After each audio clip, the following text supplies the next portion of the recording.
How's it going, everyone? In today's video, I'll show you on how you can use the arrow trigger and geometry dash.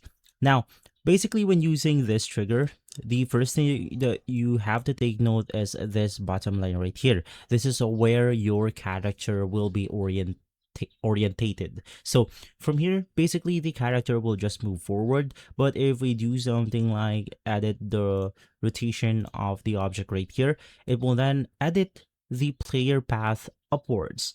But the problem with this one is that it will continue on with the momentum. As you can see right here, if I touch it, it will actually continue with the momentum right there. So in some other cases, if that happens, basically your character will then go ahead and do something like this motion, and after touching it, it will then move some similar to this one. So when that happens, and basically not this one, you just want to make sure to do something like adding different or adding your second arrow trigger. And from here, of course, I'm just going to edit it this way.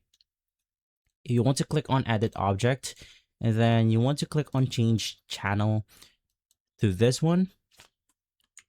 And basically you just want to change this into something like 1. So let's click OK.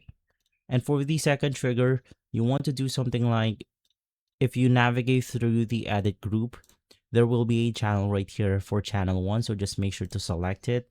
And then from there, it will only change after navigating through this trigger right here. So as you can see, it will go something like this: up, down, and right there. So I'm having some problems on which my character is going this way. So you just want to make sure to orient them properly. If we click on edit, then let's rotate our object right here to this one. And then let's play out the level once more. It should now work perfectly. So let's continue on with the level.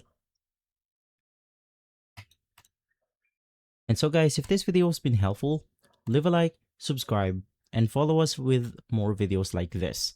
Thanks for watching.